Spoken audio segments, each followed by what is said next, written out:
Jesus' name, Imana irakoze kwiduhaye uyu mugoroba. we thank God that has given this afternoon.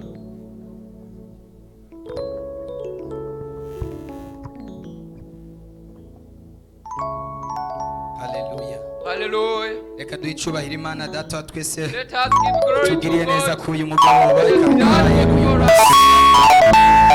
ndagufitiye ijambo ryiza. I have a good message for you. Mwenga bw'ivyuma bagerageze kundugiriza mikro. Please, those in charge of Haleluya. personalization, please raise Tugiye the gusoma voice. ijambo ry'Imana. We read the word of God Riri mu gusubira mu vyagezwe. in Deuteronomy 28. Deuteronomy chapter 28, 28 duhere ku 28. murongo wa mbere. from verse 1. Ariko ijambo mfise riri ku murongo w'indwi. But the message in verse 7, Iryo shaka ko tuvuganako. that is the main message for today. Indanzi y'amajambo iravuga ngo imihezagiro n'imivumo. Nimwagira umwete wo kumvira Uhoraho Imana yanyu, mukitondera ivyagezwe vyiwe vyose mbagera uyu munsi, mukabishitsa, Uhoraho Imana yanyu azobashira hejuru gusumba amahanga yose yo mw'isi. Kandi iyi mihezagiro izobaza ko ibashikire nimwumvira Uhoraho Imana yanyu.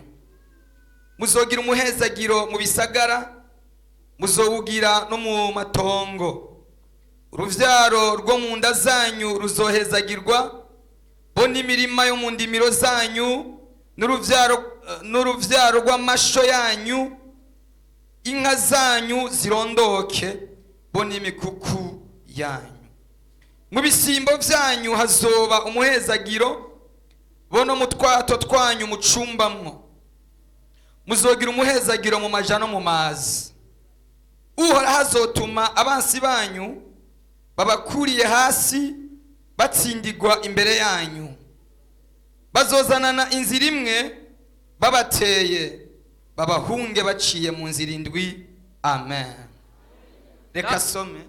Now it shall come to pass, if you diligently obey the voice of the Lord your God, to observe carefully all his commandments, which I command you today, that the Lord your God will set you high above all nations of the earth, and all these blessings shall come upon you and overtake you, because you obey the voice of the Lord your God. Blessed shall be in the city, and blessed shall you be in the country. Blessed shall be the fruit of your body, the produce of your ground, and the increase of yours, the increase of your cattle, and the offspring of your flocks. Blessed shall be your basket and your kneading bowl. Blessed shall you be when you come in, and blessed shall you be when you go out. The Lord will cause your enemies who rise against you to be defeated before your face. They shall come out against you one way and flee before you 7 ways. Amen. Amen. Reka nsome umurongo wa 12. I will read verse 12. Uhoraho azobugururira ijuru, ari ryo bubiko bwiwe buninahaye, ngo ahe igihugu canyu imvura mu gihe cayo, ahezagire n'ibikorwa vyanyu vyose. The Lord will open to you his good treasure, the heavens, to give the rain to your land in its season, and to bless all the work of but you shall not borrow. Amahanga menshi azoza kubagurana, ariko mweho ntimuzoja kuyagurana. Amen. Many nations will borrow from you, but not borrow from them. Amen. Amen. Dukomere Imana amashyi Let kubwiriza. us clap for the Lord. Iri ni ijambo ryawe ndakuzaniye kuri That is mugoroba. your word I brought to you. Iri ni ijambo ry'ubuhanuzi. This is a word of Iri ni prophecy. ijambo ry'ubuzima. This is a word of life. Iri ni ijambo Imana impaye ngo ndaguhe This kuri is mugoroba. a God gave me for you. Hallelujah. Hallelujah. Sema hallelujah. Say hallelujah. Imana yampaye ijambo ngo ndariguhe. God gave me this word for you. Rivuga ngo abansi bawe It says your enemies bagiye gutsindirwa imbere yawe. are going to be defeated in front of Ntabwo you. bavyumvise neza. You have not heard it well. Abansi bawe Your bose enemies, all your enemies, bagiye gutsindirwa imbere will be yawe. defeated in front of you. Sema hallelujah. Shout hallelujah. Kuba warakurikiye Yesu. Because Kuba warakurikiye Yesu. since you have followed Jesus, Ntabwo wihenze. then you have not wasted your Ngo time. wataye igihe.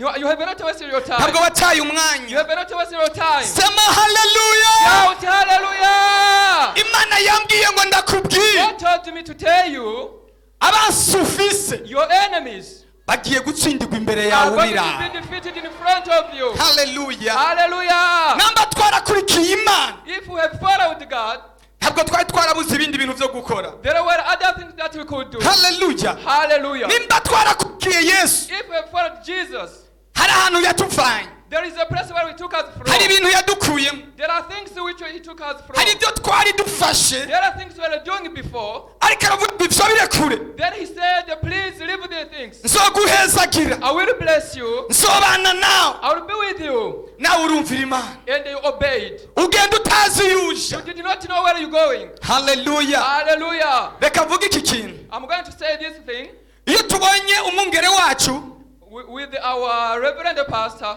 iyo tubonye umwungere wacu When we see our pastor, ari hano, when he is here, yararetse ibyo gukora, then he had the things to do. ushobora kwibaza ngo ntabwo yari afise ubwenge bwo kurondera. You may think that he was not intelligent to Hallelujah. do business. Hallelujah. Haleluya. Hallelujah. ni kubera ko yumviye Imana, It is because he obeyed God. ni kubera ko yumviye umuhamagaro w'Imana. Because he obeyed the call of God. yari afise ibintu byinshi He akora. had many things to do. Sema haleluya. Say hallelujah. atari Imana yamuhamagaye, If it is not a God who called you, ntabwo byari it gushoboka. was not possible. Haleluya. Hallelujah. je ndamuzi nkiri muto. I know him when I was young. Haleluya. From my youth I know him. arondera He was searching, yiruka n'ubuzima. looking after, looking for life. ikintu iyo batakoze Something that he has not done ni ikintu Imana itemera. is something that God does not allow people Hallelujah. to do. Hallelujah. yarakora ikintu cyose gishoboka kugira ngo ashobore gutera He imbere. tried anything to prosper. Haleluya. Hallelujah. ikintu cyose gishoboka Imana yemera Anything yaragikora. possible that God allows people to do, he did. yagerageje kurima, He tried to cultivate, yagerageje kudandaza, tried to do business. yagiye hanze He y'igihugu went abroad, arondera ubuzima, just akaja started kurangurira life. Uganda, Then he went to Uganda ahantu hose hashoboka. and wherever possible. Haleluya. Hallelujah. wapfa wibaza ngo kuba yicaye hano. Don't you think that to be here for him, tureke icyongereza, tukireke mu mbabarire, tukireke icyongereza uyu mugoroba, bihangane abari mu mahanga. Haleluya. shaka kuvuga iki kintu, Imana iguha umugisha. Haleluya. ndashaka ngo iri jambo k'uyu mugoroba uryumve. abansi bawe bagomba gutsindirwa imbere yawe. abansi bawe bose bari imbere yawe bagomba gutsindwa kandi ubibona. Dende ko ndavuga ngo nimba twarakurikiye Imana, suko twabuze ibikorwa byo gukora. Niko nanga akarorero ku mwungere wacu, yahetse ibintu byose byamutirira umumaro. yemera gusonza, yemera kwambara ubusa kubera umuhamagaro w'Imana, kubera icyo Imana yamuhamagariye gukora.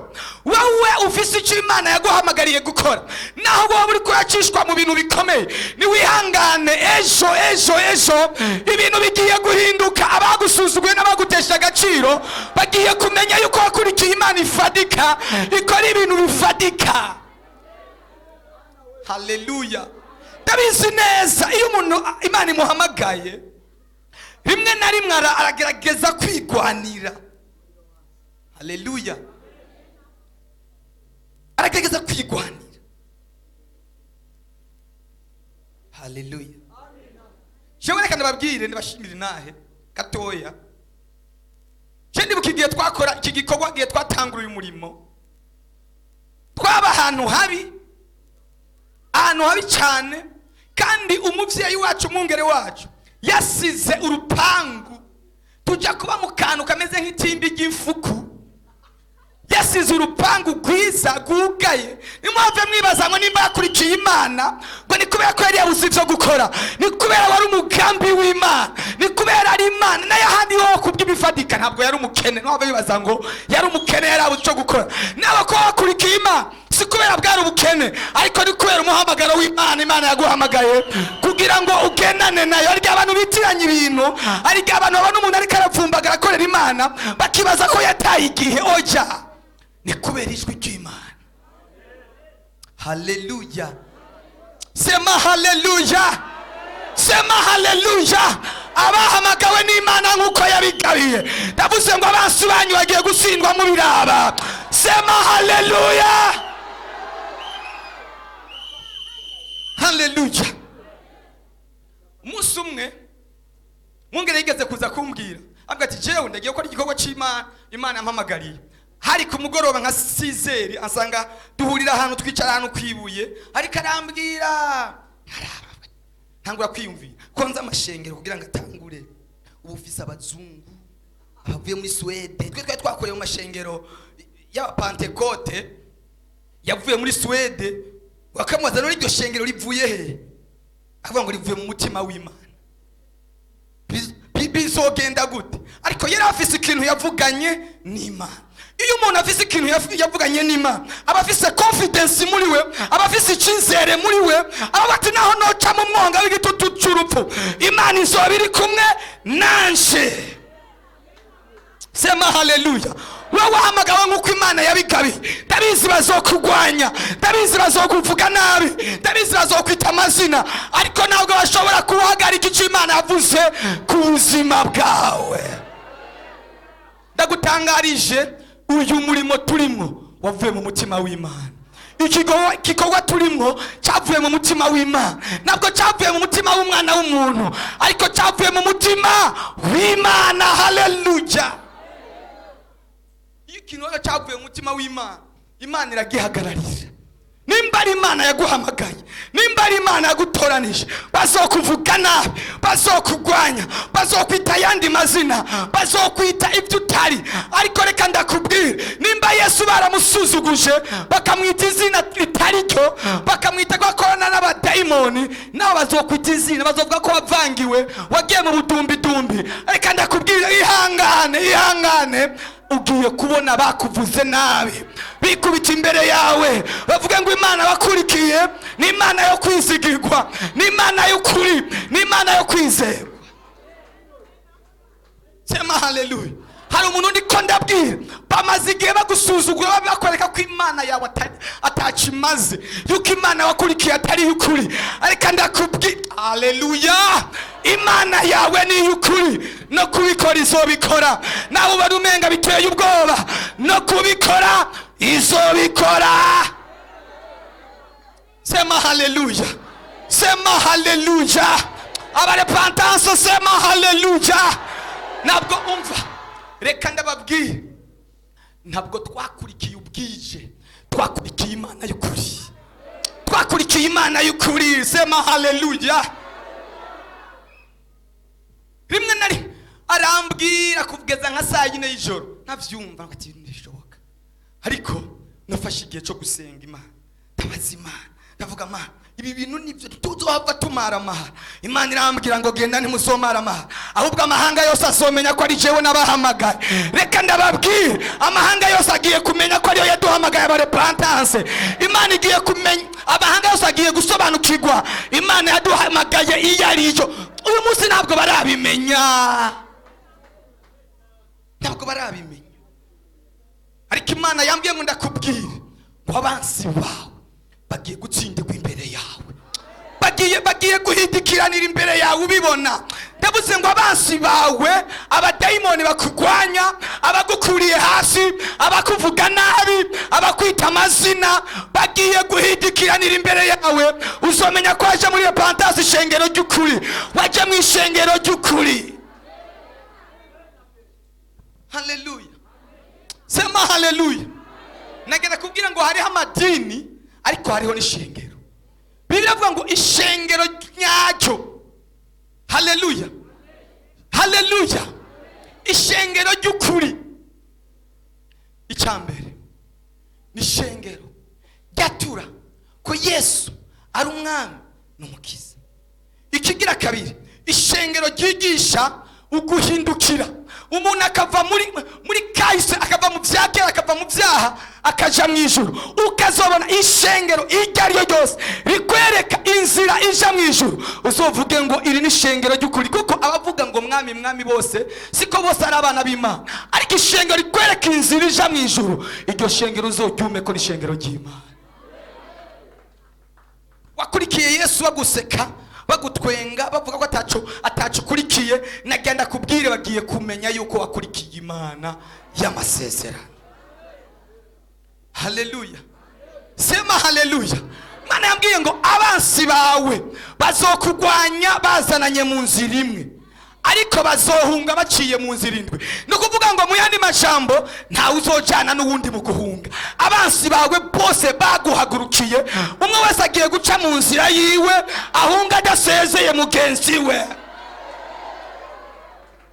Sema haleluya, sema haleluya. Turi mu murimo w'Imana twahamagariyemo n'Imana y'ukuri. Ibintu bishobora guhinduka mu myaka iri imbere. Kumbure urabona turafise umwungere aradusengereje n'umurango atwigisha ukuri, arashobora azogenda igihe kiwe kizogera kigenda. Muri kazoza ashobora kuzoza abandi batazi inzira yaciyemwo bakonona umurimo w'Imana, ariko uyu munsi ndabizi neza akiri kumwe natwe azotwereka inzira y'ukuri ija kuhoraho, inzira ija kuma. Yesu yigeze kubwira abigishwa biwe, arababwira ngo ndiko ndagenda, ariko inyuma yanje hari amabingira ariko araza. Imana izoturinda ayo mabingira yose mu izina rya Yesu. Amabingira ari inyuma yanje ariko araza.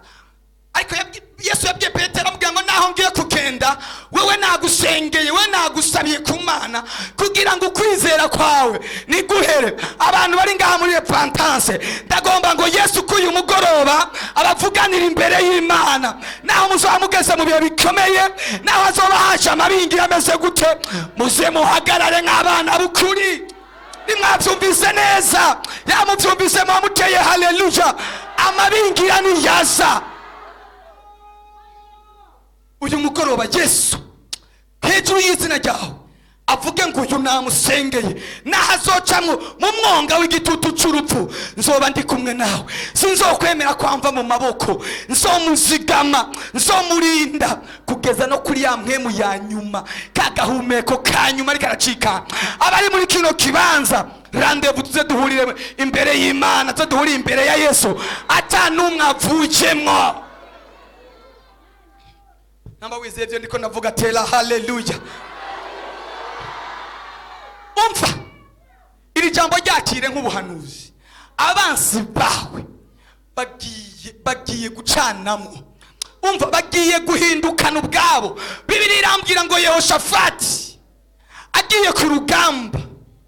Sema haleluya. Bega turafise abansi, turafise abatugwanya, turafise abagomba ko tutabaho.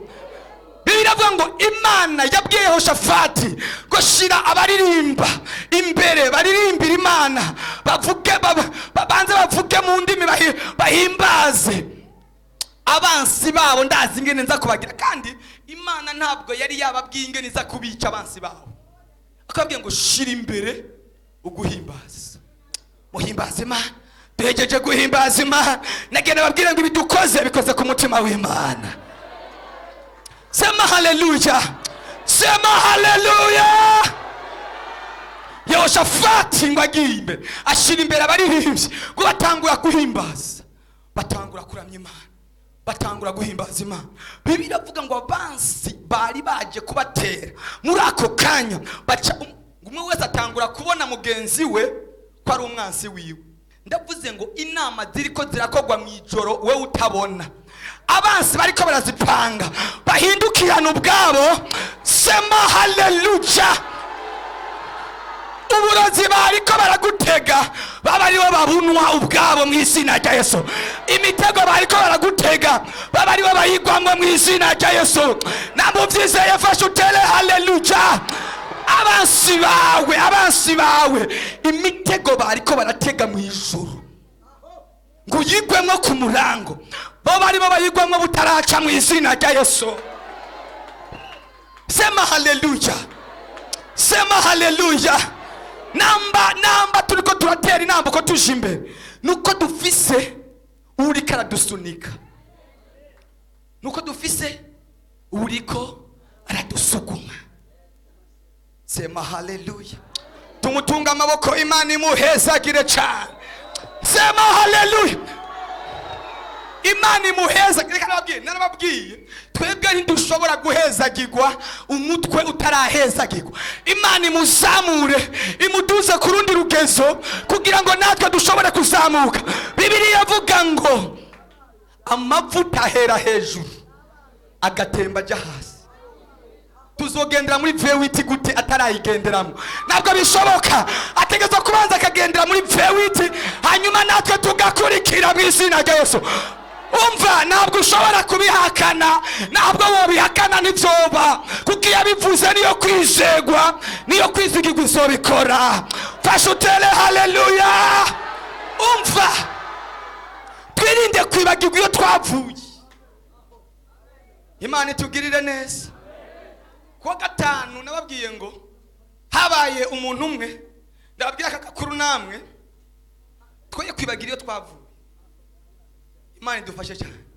Twoye twibagira abariko baradusunika, badusunikira mu mavuta y'Imana, abadukuyemo amadayimoni, abadusengeye tukabohoka.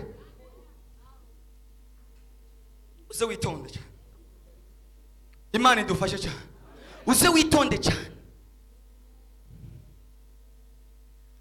Umukobwa umwe yari umukobwa mwiza cyane. Hagera igihe ararongogwa. Amaze kurongogwa, umugabo wiwe arapfa, apfa amusigiye inda. Apfuye, umukobwa agira agahinda cyane. Kandi yari yarongowe mu muryango wahonye. Nta yindi miryango yari iri hafi. Apfa amusigiye inda. Amaze gupfa, inda irakura kugeza igihe umwana avuka. Amaze kuvuka, umwana kwijije nk'amezi 5, baba mu kazu k'utwatsi. Hanyuma uwo muvyeyi amusiga mu nzu. Ako kazu niko karimo igitanda, niko karimo igikoni, niko karimo ibintu byose. Niho bacana, niho bateka. Kari akazu gatoya. Hanyuma agiye kuvoma mw'ijoro, amwako kanya umuriro utarukira kuri kazu k'ivyatsi gatangura kwaka.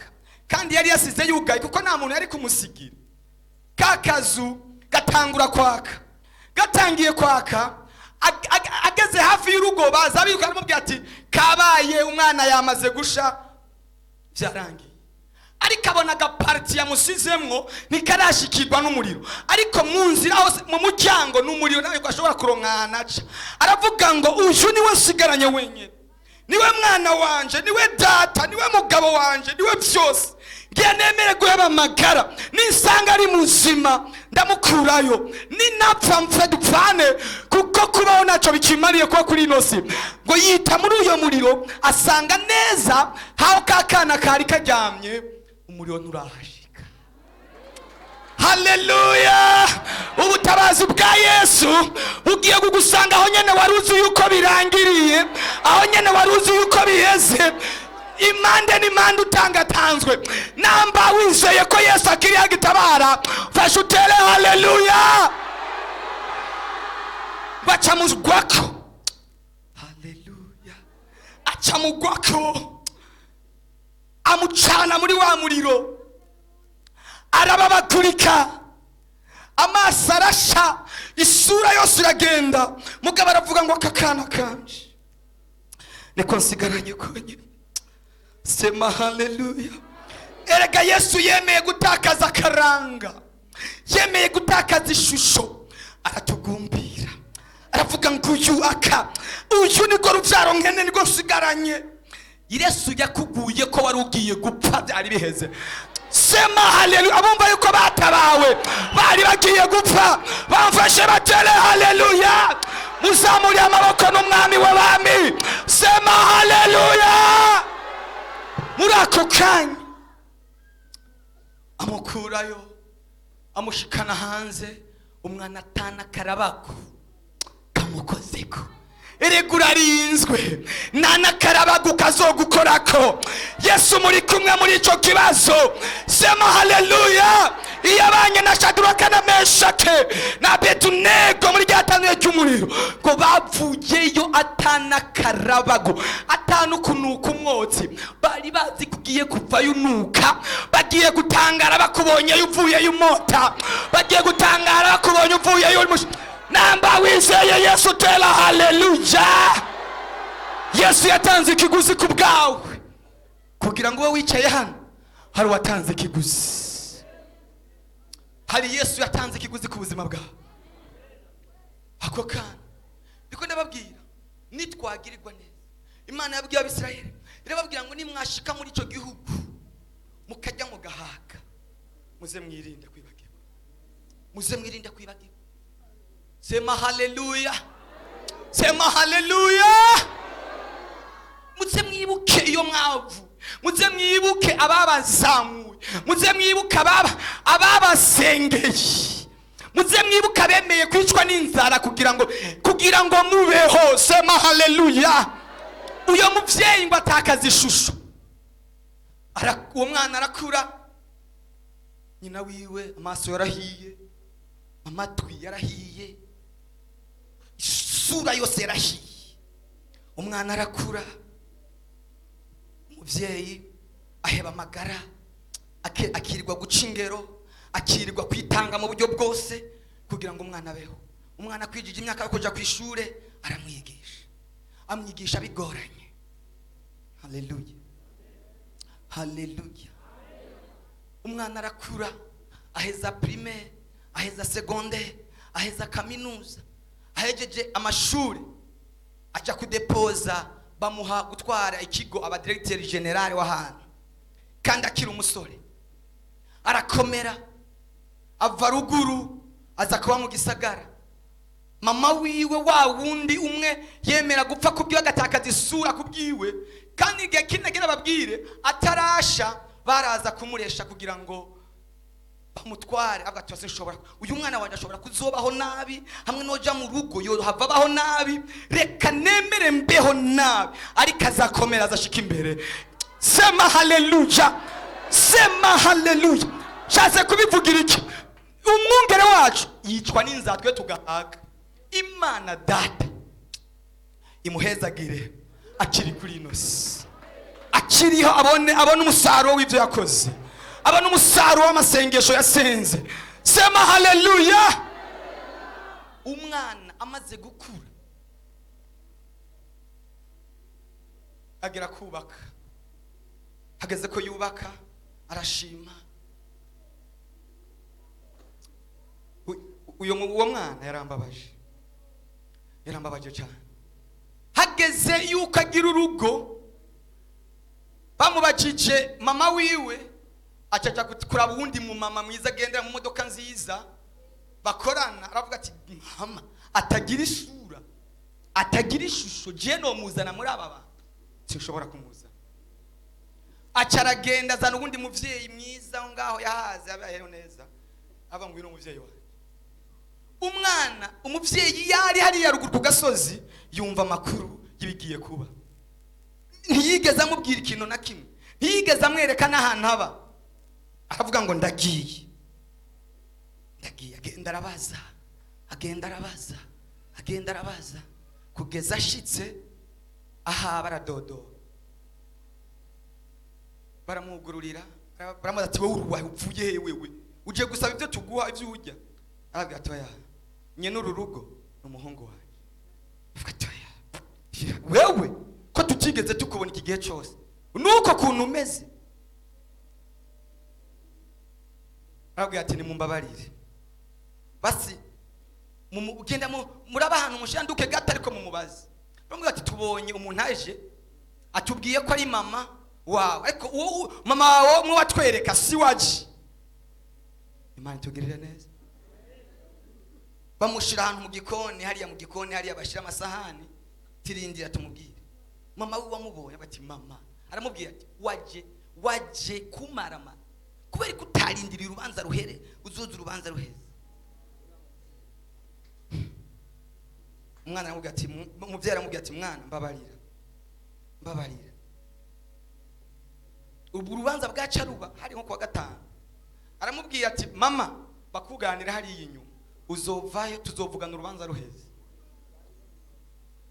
Uwo mubyeyi wiwe niwe, uyo muhungu we niwe yamubwiye ati bakugaranira hariya tuzobonana urubanza ruheze. Baramugaranira inyuma urubanza ruraheze.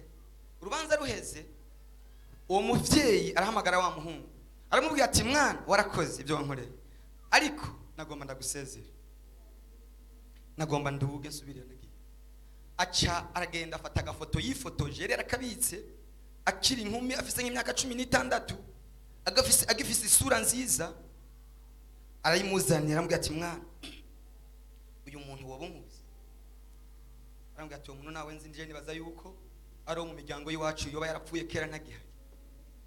Aramubwira ngo mwana wa uyu ubona kuri iyi foto ni jewe, ni jewe.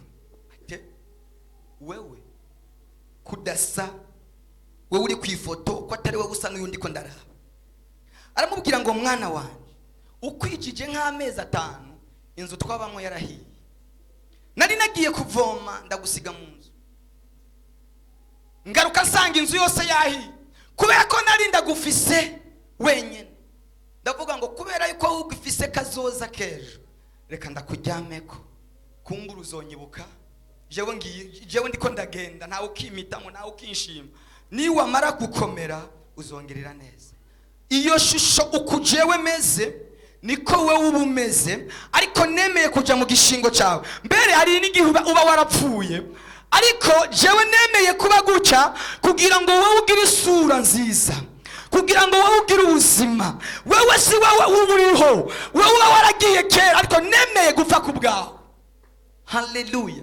Wewe uravyibushe, umubyeyi wacu nagironka n'ahana asobekera ipantaro.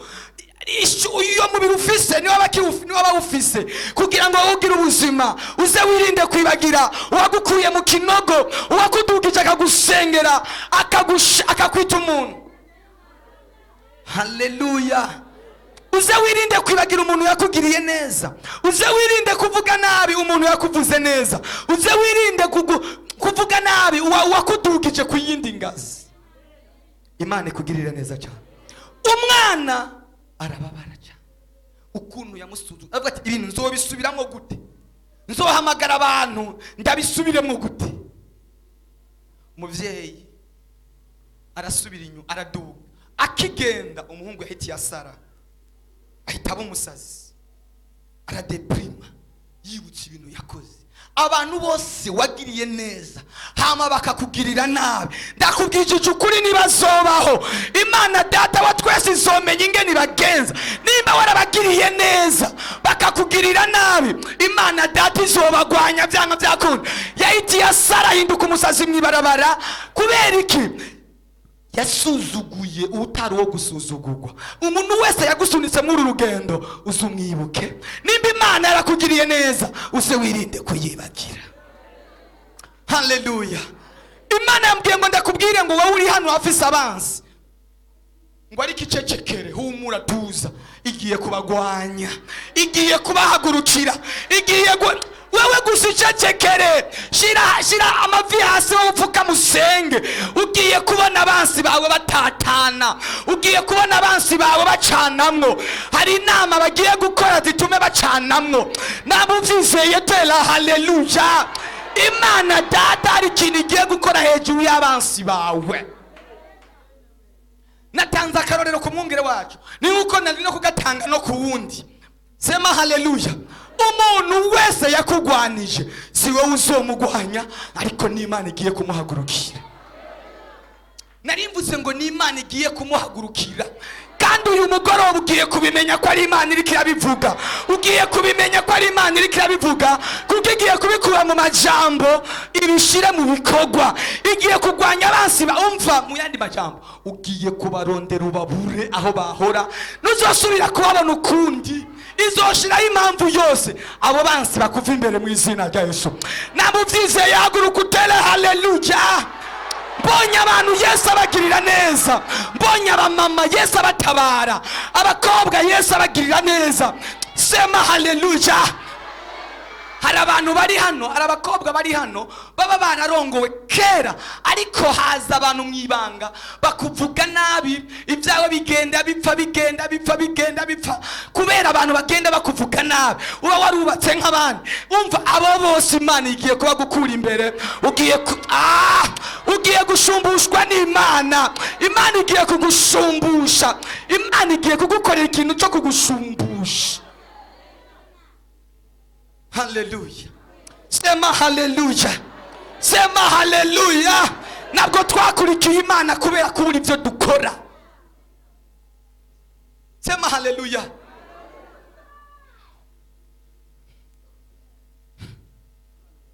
Imana itugirire neza. N'uyu mugoroba wa nyuma, narivuze ngo n'uyu mugoroba wa nyuma, ibyo bamize byawe byose bagiye kubidahwa, bagiye kubiruka. Igiye gushiraho impamvu, nibyanka baremezwa n'Imana, nibyanka Imana irabemeza, irashiraho impamvu zose zishoboka, ibyawe byose babirekure mu izina rya Yesu. Namba Imana yaraduhamagaye, nimba turi kuri kino gikorwa twahamagawe n'Imana, abansi bawe bahure n'imbaraga z'Imana. Inambu byiza yafashe utere haleluya. Nimba ari Imana yahamagaye Pastor Nduwimana Joseph, namba ariyo yamuhamagaye, abansi bawe ugiye kubabura imbere yawe, ugiye kubarondera ubabure mu izina rya Yesu. Iyo yakurikiye niyo kwizerwa. Sema haleluya. Sema haleluya. Sema haleluya. Umunsi wa mbere twatangura ishengero, twese twari twavangiwe, tubona umenye ibintu ntitubona ivyo birimwo, ariko igitangaza cyakoretse umunsi wa mbere, Imana yazuye umuntu yapfuye.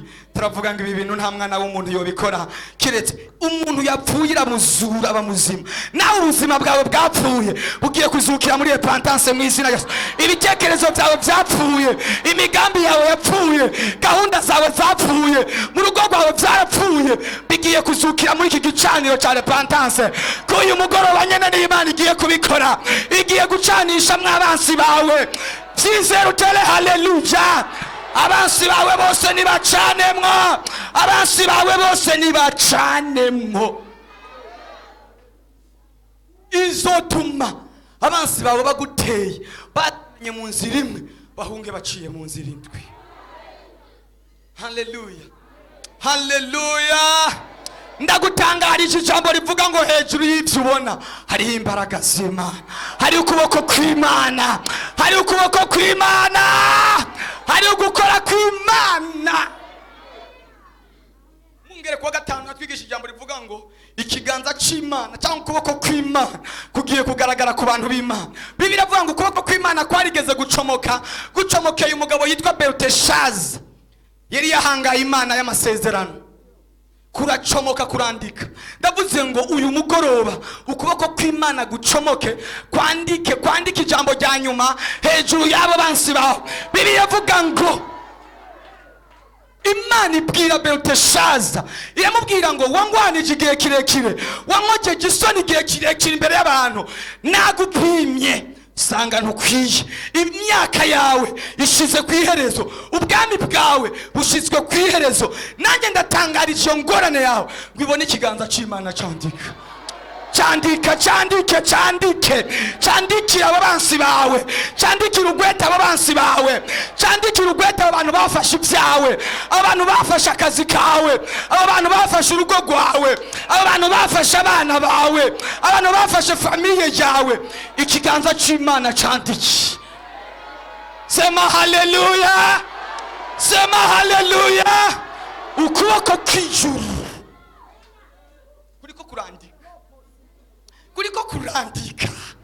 kuriko kurandika, hari abantu kuriko kurimura, kubakura mu gishingo cy'ahantu wowe wari kwicara, bari barahicaye, kuriko kurabimura, kurabakura imbere yawe. Nambo byiza yafashe utere haleluya. Abansi bawe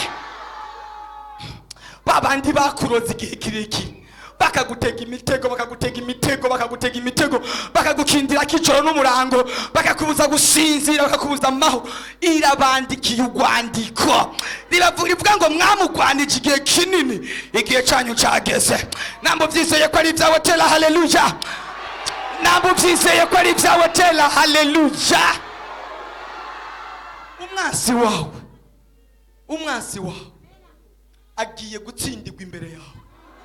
Niko Imana yambwiye ngo ndakubwire, niko Imana yanyongoreye ngo ndakubwire, umwansi wawe uwo ari we wese gobuzi agiye gutsindirwa imbere yawe.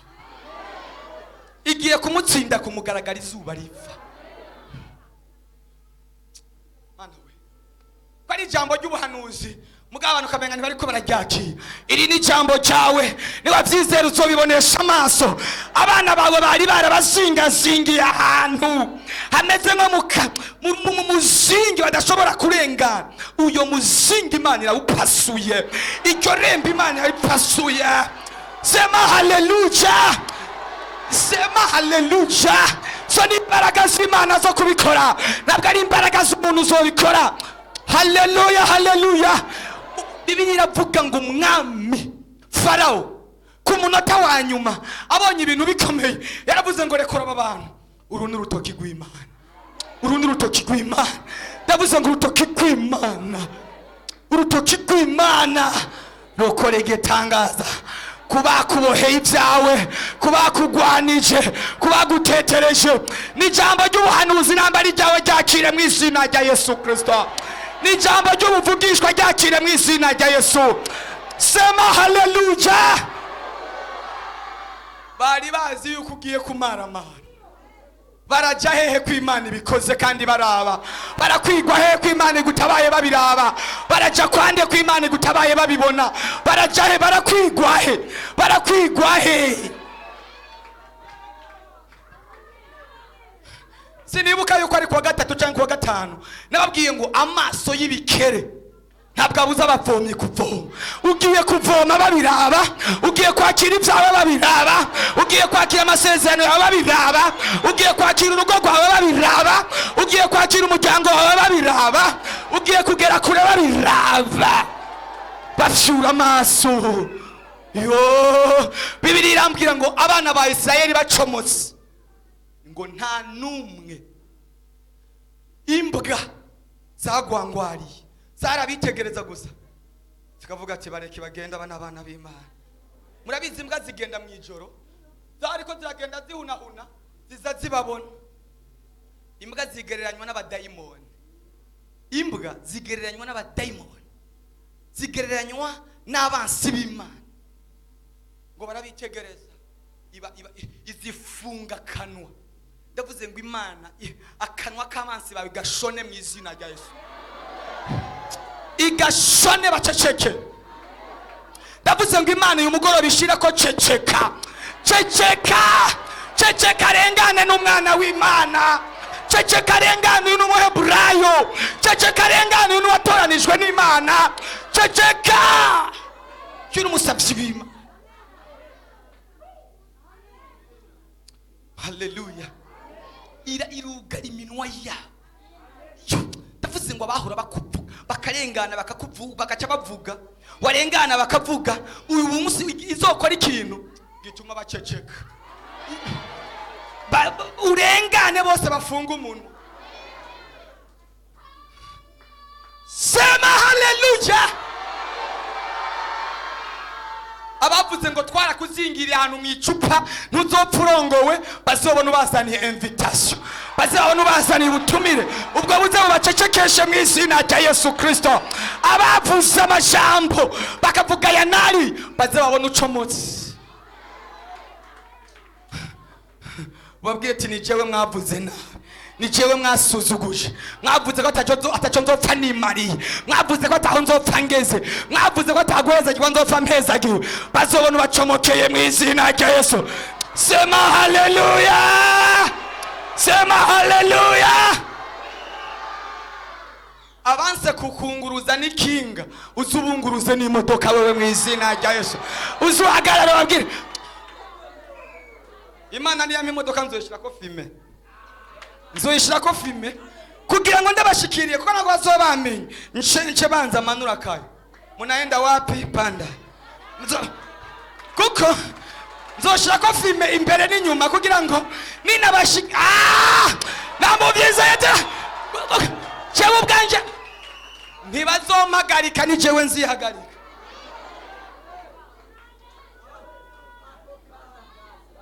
Sema haleluya. Dagaje bibaze tuyo muntu ni ndarenga yenje mpagarara ni hagari aga climatizer kazoba kari ndabwiye ati injira mwumve kano kayaga injira mwumve kano kayaga. Sema haleluya. Reka ndababwire twakurikiye Imana ifadika itanga ibintu bifadika nabo byizeye tela. Haleluya. Umiseze nagomba ngura akamoto ndavuga ati ndabivuyemo sinshobora zogenda n'imodoka. Sema haleluya. Ubipinge ubireke Imana yarabyanditse ku buzima bwanje ntabwo uzobihagarika. Igihe cyo kugenda n'amaguru carabayeho. Reka ndababwire impamvu ntararonka imodoka ndicyariko ndafata akarere kuko Yesu yavuze ngo banza muhahonyoza ibirenge ubanze muhafatisha amaguru. Igihe cyo kuhagendagenda n'imodoka kiraje tubanza tukahafata hama tukahegukira. Nitushobora kuhafatisha amapine tuhafatisha amaguru hanyuma tuza tuhazunguruke n'imodoka Imana yaduha. Nyemerera utele haleluya. Yesu niyavuze ngo aho muzofatisha amapine tuzobanza tuhafatisha amaguru tugende n'ibirenge hanyuma tuhakandagiza imodoka. Reka ndababwira ibyo so watagezeko wowe uzobigerako kuko wowe agakiza ufise so niyaragafise.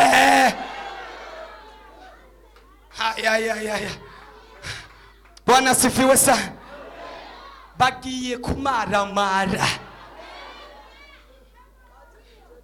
barajahe kw'Imana yatugiriye neza. Ubu naratanguye kwambara amakositime sinsubira inyuma ubu no gukuranya kuko igihe cyo kwambara amashati cyarabayeho. Ubu ni igihe cyo kwambara amapaze amakositime. Tela haleluya. Imana igukure muri ubwo buzima.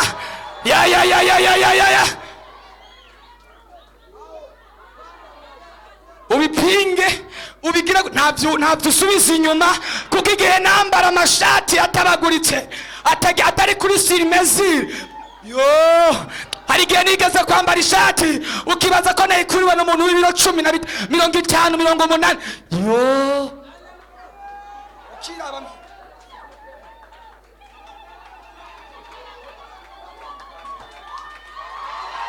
Haleluya.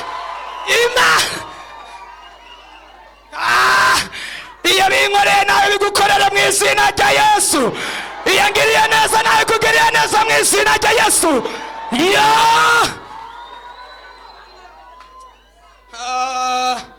Sema haleluya.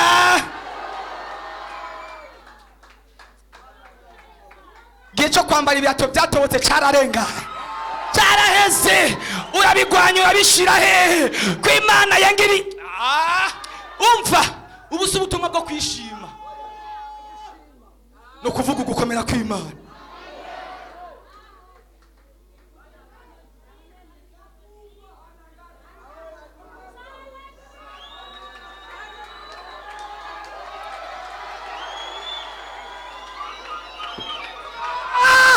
Haleluya.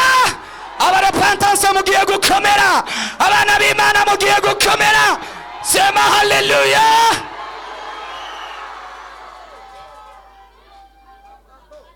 Abantu bari mu buzima budasobanutse ni mu buvemwo mu izina rya Yesu.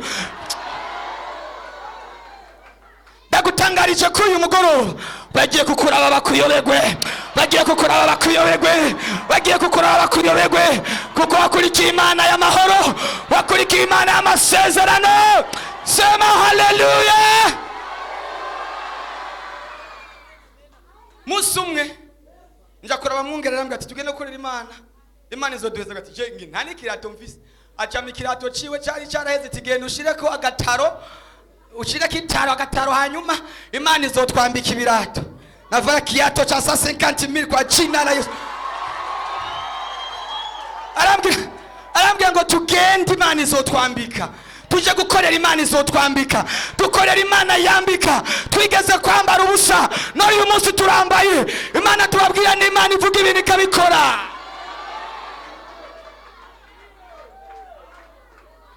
Sema haleluya. Sema haleluya.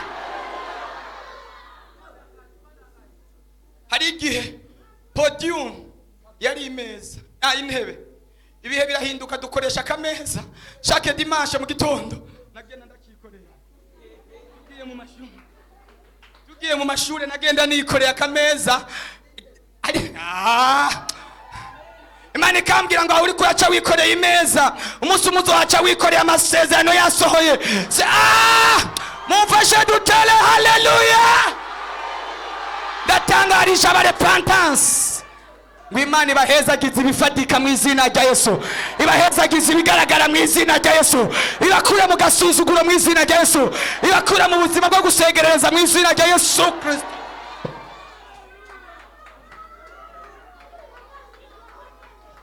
Twahora tuvuge umuntu akarondera intahe akayibura, Imana yaraduhaye intahe.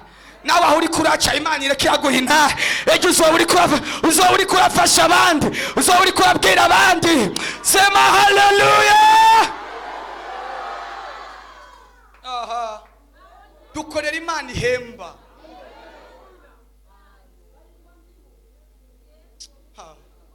Hivi na vasta saa ya $100. Mnaona hii saa hii? Hii ni ya $100.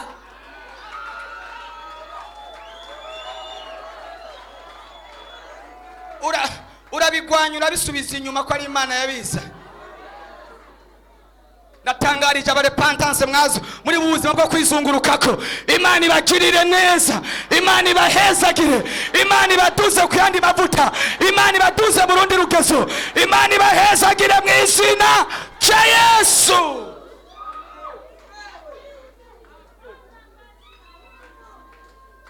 Ugakorera Imana utazi ko buca, utazi ko buza kwira, utazi ingene biza kugenda, utazi ingene abana baza gufungura. N'uyu munsi ushobora kuba uri ngaha wibaza ingene abana baza gufungura ntubimenye ntubibone.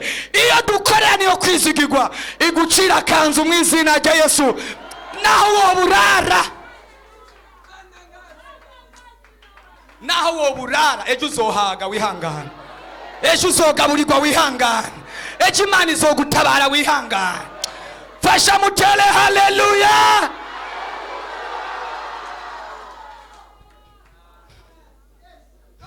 Sinzopfa nibagiye tubajya mu bwiza. Mama pasi Imana iguhezage. Kagenda gahura nk'utudagara twasenkesa, agaca kubitamwe intore, agaca kubitamwe n'itomati. Wese yatora urudagara rumwe rumwe ubugari bukaba buraheza. Aravuga ngo umviriza ingene vyari bimeze ku isosi. Indagara z'amajana 5 n'abantu 15 vyo kunda.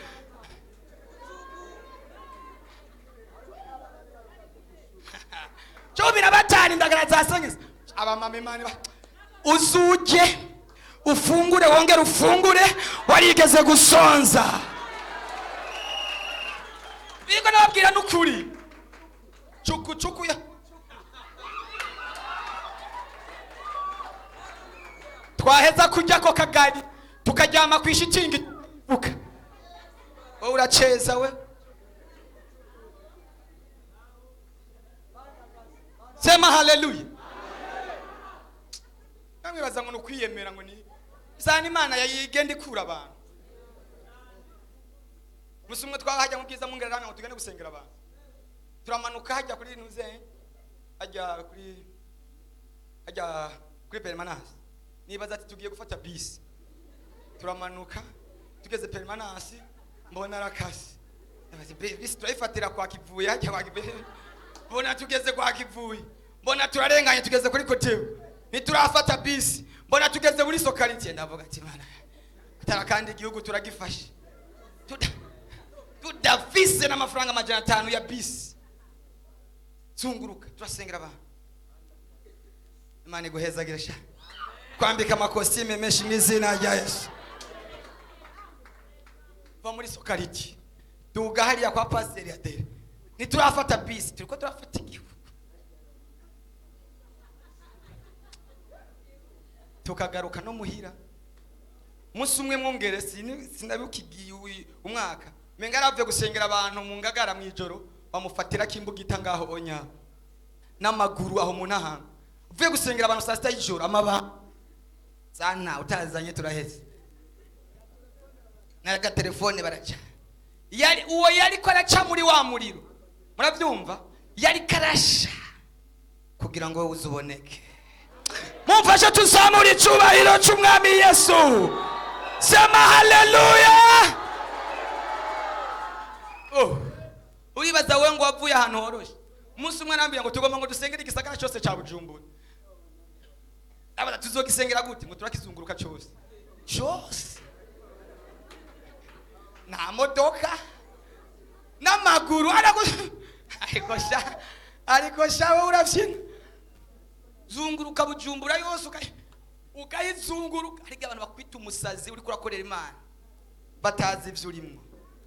Zunguruka Bujumbura yose ugaca mu Kanyosha ukaduga hariya ku Musaga ukaduga hariya mu Gasekebuye ari umuntu najya ntuzomurabe kumwe. Ariko arafashwa ntukamurabe kumwe. Aha. Sema haleluya. Imana iguhezagire uje uhage kuko warigeze gusonza. Uri kuracishwa mu nzara, eje Imana izi kugaburira abantu bose abariye baze babanze batekane baceceke nawe banze ufungure mu izina rya Yesu.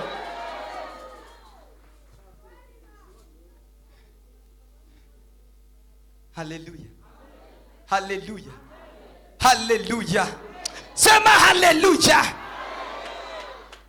Imana yameza kija gafaranga manambira umugore wanje tugende muri ville muri bushe none aha muri quartier na bushe zihari ati no izi zo muri quartier bazikora mu nyama zasigaye za zindi z'imicaca tugende muri ville natwe twinjira hariya muri busheri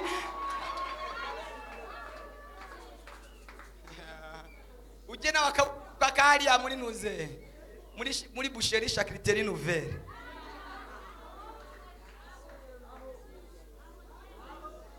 Uko imicaca warigeze kuyiga. Imicaca warigeze kuyiga. Za zindi bagiye. Sinzi ko murajya za bullet zimwe bazungurusha muri quartier. Iyo iziriye wumva umengo uri kuri Kenya utuntu tumeze nk'ibi. Murabizi impamvu. Ajya zikoze mu bintu by'amagufa y'imisigazwa. Zijya zo muri quartier. Amagufa yandi y'imisigazwa nibo bafata bagasyane n'utunyama dukenya bakavanga. Uko umengo uri kwajya amabuye. Si bullet. Ibureti ni muri pfire.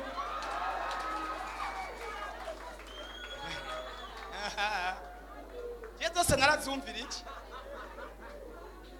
Numenda restaurant ya Senge Sandais. Ya De Sandais. Urambesha se. Ko biraryoshe ni ko yariho nivyo nyene ugezeko. Ari ugeze wumva biryoshe. Ariko hariho n'ahandi. Hariho n'ahandi Imana ikugeze n'ahandi mu izina rya Yesu. Imana ikugeze no muri ndi rugezo mu izina rya Yesu. Kubera kari kushoboye gendera muri ivyo nyene nta kundi. Ariko sinda gusengera isengesho ryo kuguma aho hantu nuhace nk'uri muri transit. Nigeze igihe nari mvuye muri Mozambique ngeze mu kibuga c'indege ko jewe narara mu nzira. Hari umumama twazananye mu ndege nambwe ati none we bimeze gute acambwira ngo jewe ndi muri transit yaragiye mu Rwanda ati je ndi muri transit nza kugenda saa sita nakanya gatonya ndindiriye aha hantu ndaza kugenda.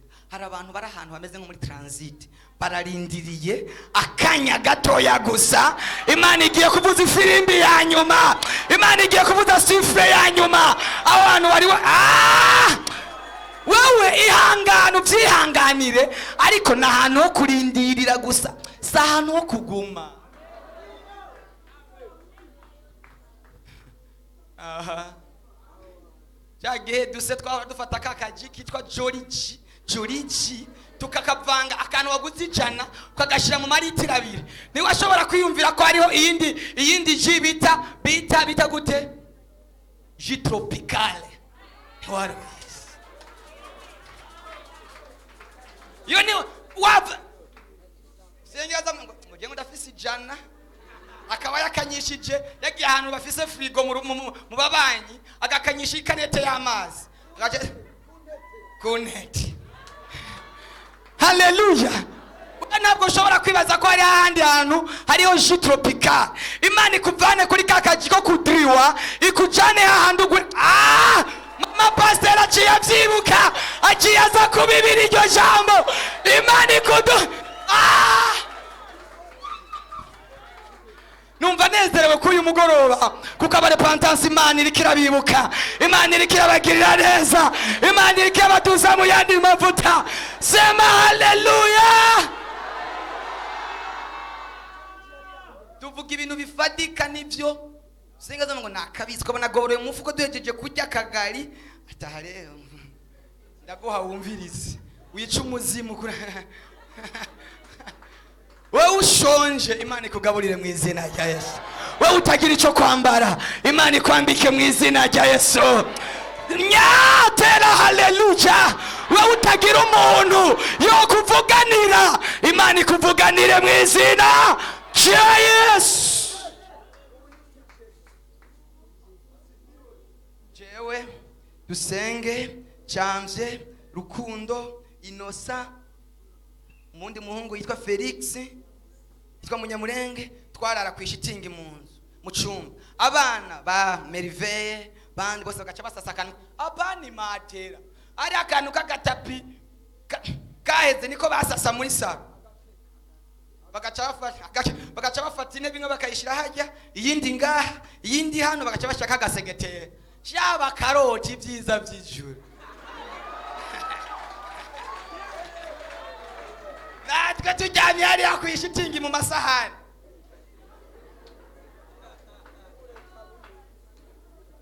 Imana ariko yatutegura tubwira ngo hari genzo bajyamika kuri mata sigaye njyama ku matera nkumva ntihoba ntimanuka bakayikiri yagizwe komande. Haleluya. Najyama ibi ni biki Madame wanje yabwiye ngo ibihere byadutegwa tije bere ntavyo ndumva ibihere igico gihere cyo nsanga nga naho kinga sindacumva. Imana igukorera igitangaza igukorera surprise igukura mu gasuzuguro mu izina rya Yesu. Hano hari imbaraga ziva.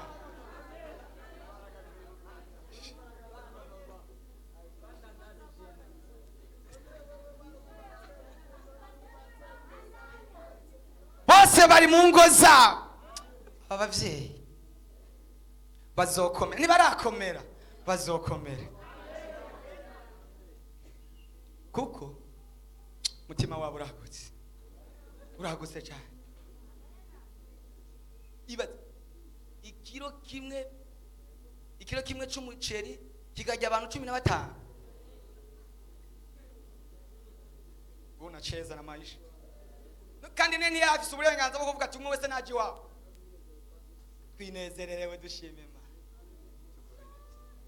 Nene yafise uburenganzira bwo kuvuga ati umwe wese wawe. Haleluya. Haleluya.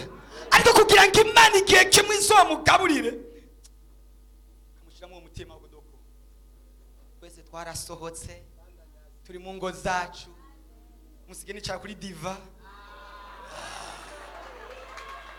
zozura abibaza ngo ndakubesha zose muhira kai kamazi nabwiye umugore wanje gatije sinzoswa kumwicaye cyamukaro sinzoswa kumwicaye cyamukaro nibishoboka nzoza ntuma uzotumugura irobo yamata ushire mu cyayi nena bimubwiye n'ukuri kandi waza n'ukubesha kandi wave bibaza ngo na miliyoni mfise kuri konti mfise icyizere cy'Imana yanje sinzosubira kunywa mukaru mu izina rya Yesu. Soza ndanywa amata kuko no mu ijuru tuzonywa amata adafunguye. Abona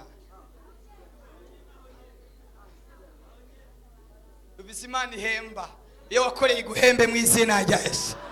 Iyo wakoreye iguhembe mu izina rya Yesu.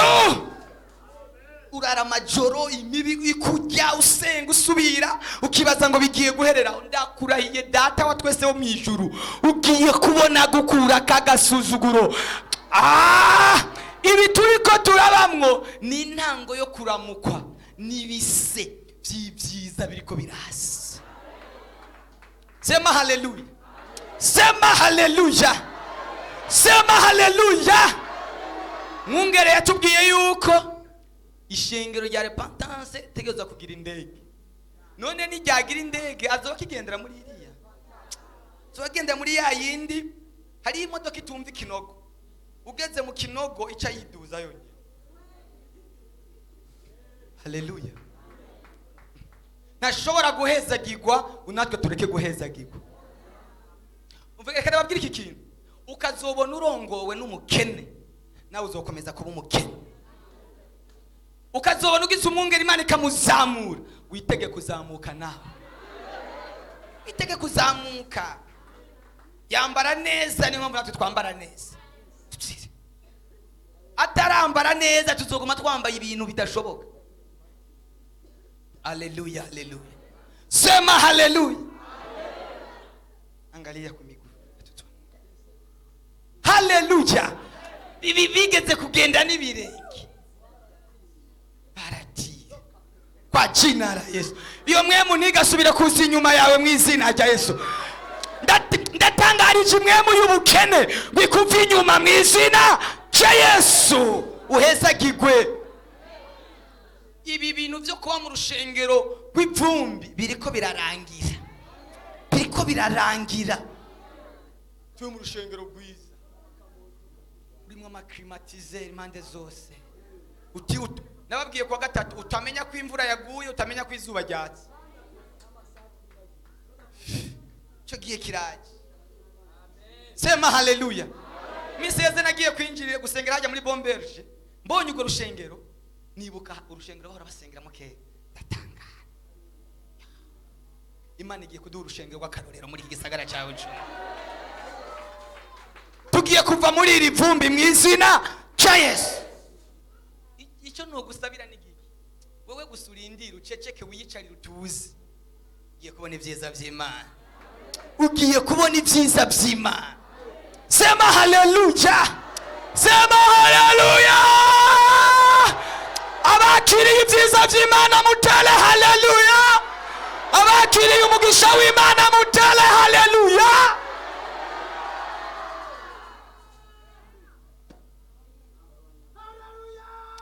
Amen.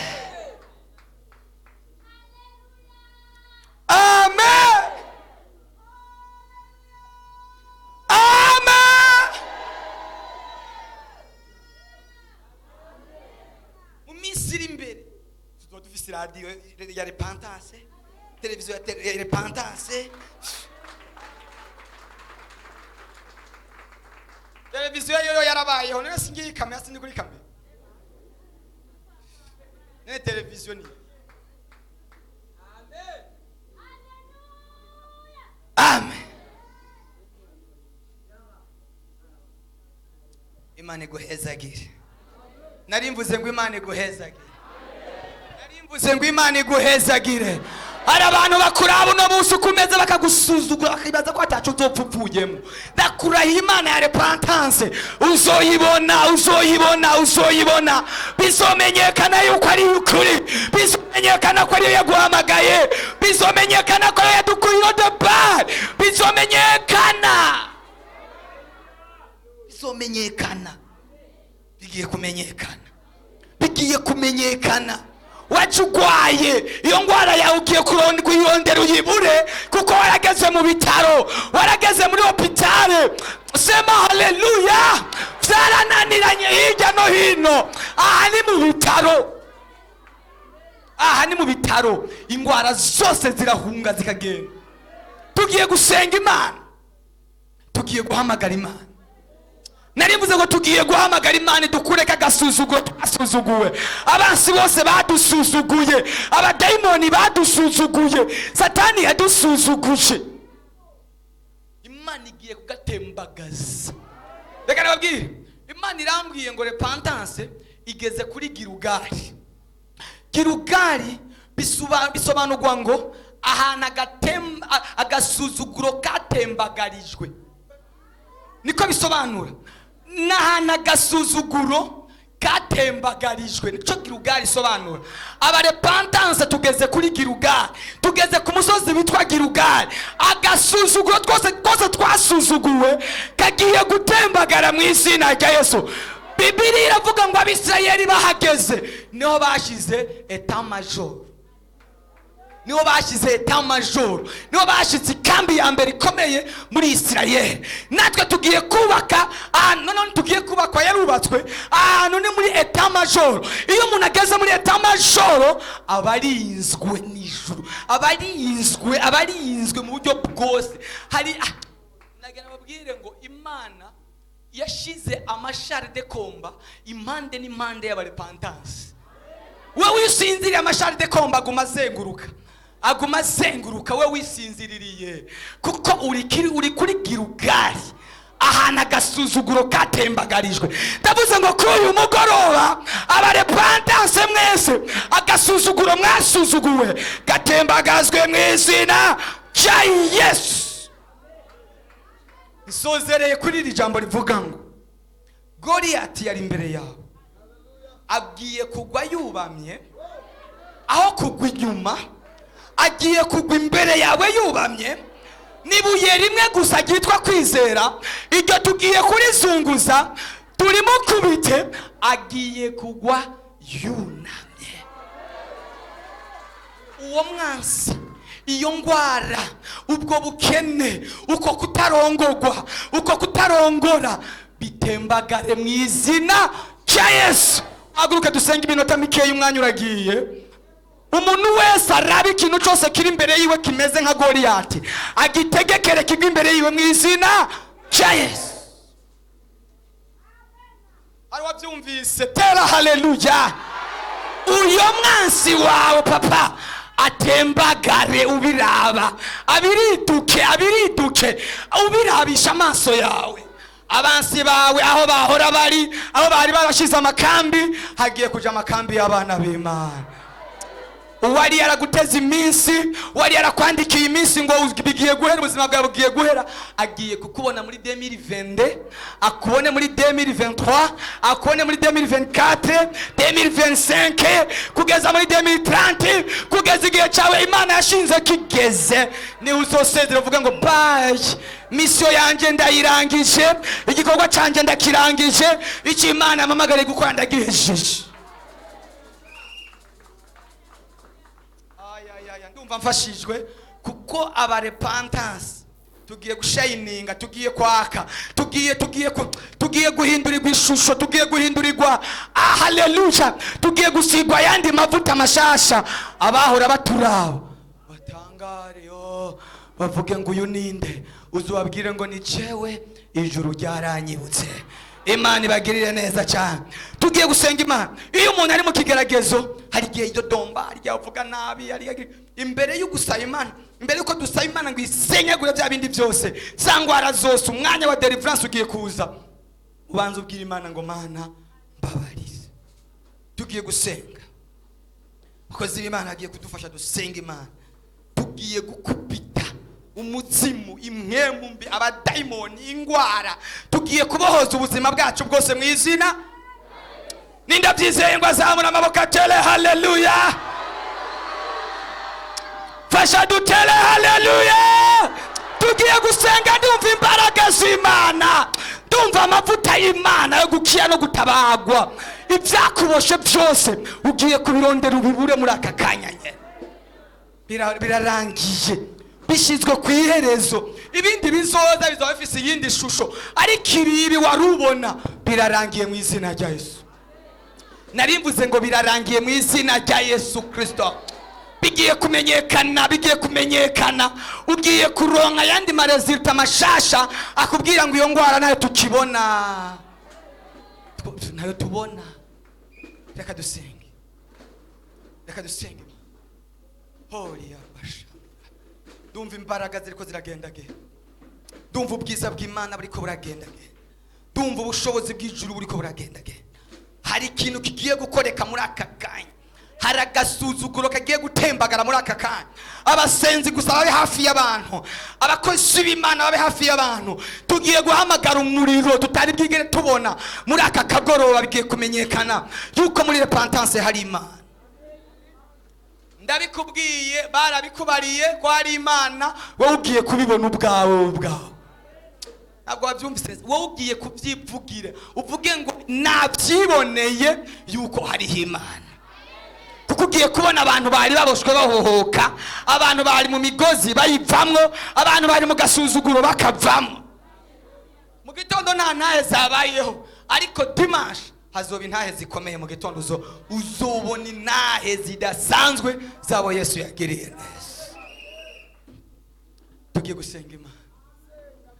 Data, mu izina rya Yesu Kristo, waduhaye ubushobozi n'ububasha.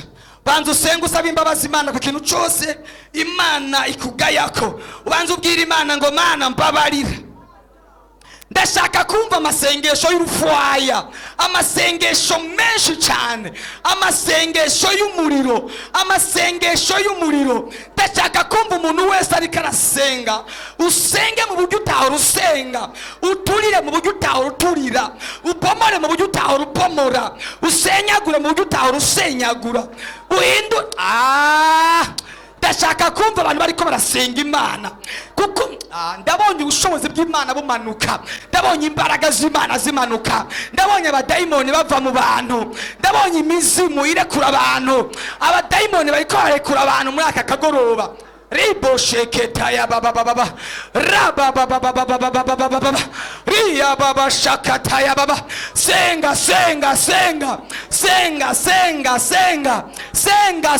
hamagara Imana. Data mu izina rya Yesu Kristo, data mu izina rya Yesu Kristo, data mu izina rya Yesu Kristo, data mu izina rya Yesu Kristo, data mu izina rya Yesu Kristo, data mu izina rya Yesu Kristo, data mu izina rya Yesu Kristo.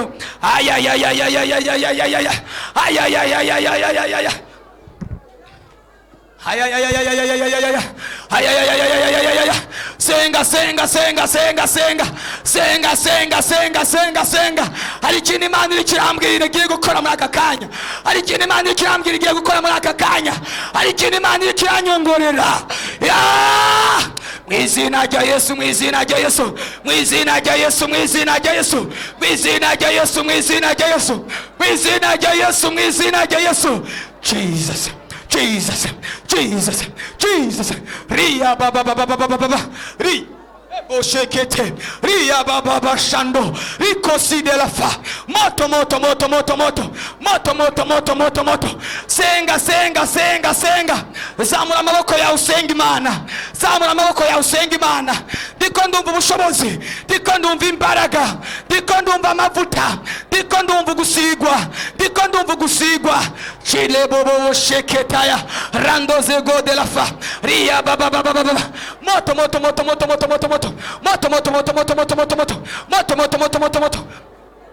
Mube hafi y'abantu gusa. Ndavuze ngo mwe muyera akora igikorwa.